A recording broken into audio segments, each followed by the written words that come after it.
తమిళనాడు దివంగత ముఖ్యమంత్రి జయలలిత గురించి తెలియని వారు అంటూ ఎవరు ఉండరు. ఎందుకంటే అటు రాజకీయాల్లో కావచ్చు అండ్ ఇటు సినిమాల్లో కావచ్చు తనదైన మార్క్ వేశారు ఆమె. సో తమిళనాడు ముఖ్యమంత్రిగా తను పనిచేసిన టైంలో ఈమెకు లెక్కకు మించిన ఆస్తులు ఉన్నాయనే విషయం మనందరికీ తెలిసిందే. చాలా కేసెస్ కూడా ఉన్నాయి.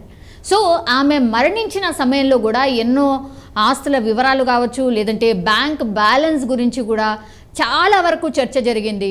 ఎందుకంటే ఆమెకి ఎన్ని ఆస్తులు ఉన్నాయి ఏంటి అనేది కూడా ఒక హై డ్రామా నడిచింది. ఆమె హాస్పిటల్లో మరణించిన అప్పుడు కూడా చాలా మిస్టీరియస్ డెత్ అన్నారు. సో రకరకాలుగా ఇప్పటికీ కూడా ఆ క్వశ్చన్స్ రైజ్ అవుతూనే ఉంటాయి. సో తాజాగా అయితే బెంగళూరులోని 36వ సిటీ సివిల్ కోర్ట్ జయలలితకు సంబంధించిన వజ్రాభరణాల గురించి ఒక కీలక నిర్ణయం అయితే తీసుకున్నట్టు తను అనౌన్స్ చేసిన పరిస్థితి కనిపిస్తోంది.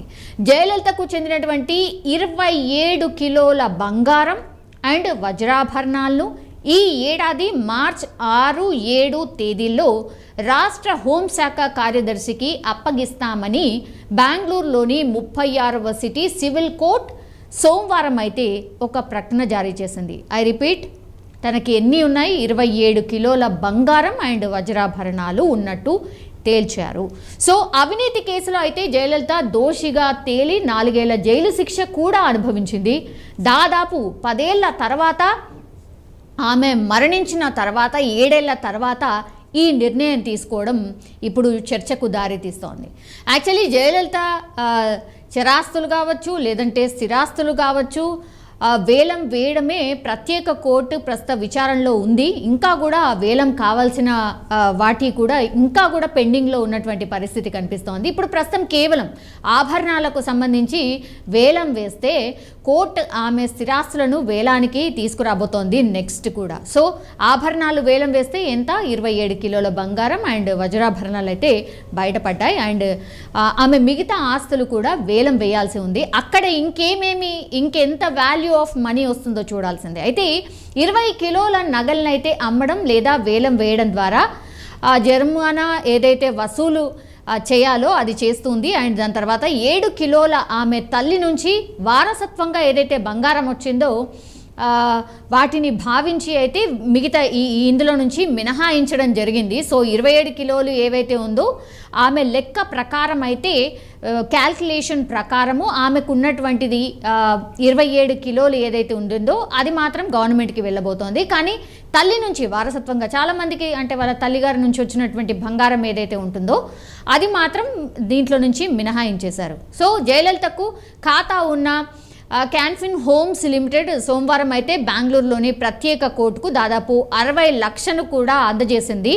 అండ్ తాను గతంలో ఆదేశించిన ప్రకారం అయితే రాష్ట్ర హోంశాఖ కార్యదర్శి and vigilance and anti corruption directorate inspector general Bengaluru కోర్టుకి వచ్చి ఈ బంగారం అండ్ వజ్రాభరణాలను స్వీకరించాలి అన్నటువంటి మాట తమిళనాడు ప్రభుత్వం ఫిబ్రవరి 16న ఒక జీవో ద్వారా అయితే జారీ చేసిన పరిస్థితి కనిపిస్తోంది. సో ఈ కోర్టు నుంచి నగలు సేకరించడానికైతే అధికారులు ఒక ఫోటోగ్రాఫర్ అంటే ప్రూఫ్స్ కింద ఈ నగలు సేకరించేటప్పుడు ప్రూఫ్ కింద ఎవరెవరు ఉండబోతున్నారంటే ఫోటోగ్రాఫర్, వీడియోగ్రాఫర్ అండ్ అవసరమైన భద్రత ఏదైతే కల్పించాలో 27 కిలోల బంగారం అంటే మామూలు విషయం కాదు. సో అవసరమైన భద్రత ఏదైతే ఉంటుందో సో ఆ 6 పెద్ద ట్రంక్ పెట్టె అంటారు కదా, సో ఆ ట్రంక్ పెట్టెల్ని కూడా తీసుకురావాలి. సో 27 కిలోల బంగారం పట్టాలంటే 6 ట్రంక్ పెట్టెలు అవసరం అవుతాయి అని భావిస్తున్నారు. కాబట్టి దానికి తగ్గట్టుగానే భద్రతను కూడా కల్పించాలి అన్నటువంటిది న్యాయమూర్తి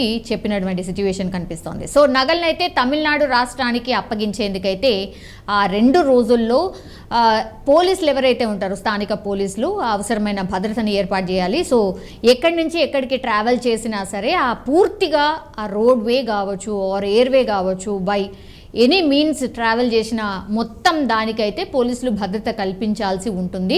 టిల్ తమిళనాడు సర్కార్కి ఇవన్నీ చేరేంత వరకు భద్రతను కల్పించాలైతే సిటీ సివిల్ కోర్ట్ రిజిస్ట్రార్ని అయితే ఆదేశించినటువంటి పరిస్థితి కనిపిస్తోంది. సో ఇప్పుడు ఆమె ఆస్తులకు సంబంధించి వేలం పూర్తిగా ఇంకా అయిపోలేదు, స్లో ప్రాసెస్ అనుకోవచ్చు. ఆమె మరణం తర్వాత మెల్లిగా అసలు ఆమెకి ఏమున్నాయి, ఏం ఆస్తులు ఉన్నాయి, అవన్నీ ఒకసారి సేకరించి దాని తర్వాత వేలం వేయడం, ఈ ప్రాసెస్ అంతా నడుస్తోంది. ఇప్పుడు ఆమె కేవలం ఆభరణాలని వేలం వేస్తే మాత్రం తేలింది లెక్క ఎంత అంటే 27 కిలోల బంగారం ఆమె దగ్గర ఉన్నటువంటిది అని తేలింది. సో ఇదంతా కూడా తమిళనాడు సర్కార్కి వెళ్ళబోతోంది. ఇంకా స్థిర అండ్ చరాస్తులు ఉన్నాయి, వాటి వేలం ప్రాసెస్ కూడా మెల్లిగా స్టార్ట్ అయ్యి ఆ వాల్యూ కూడా మరికొద్ది రోజుల్లో బయటపడే ఛాన్సెస్ అయితే కనిపిస్తున్నాయి.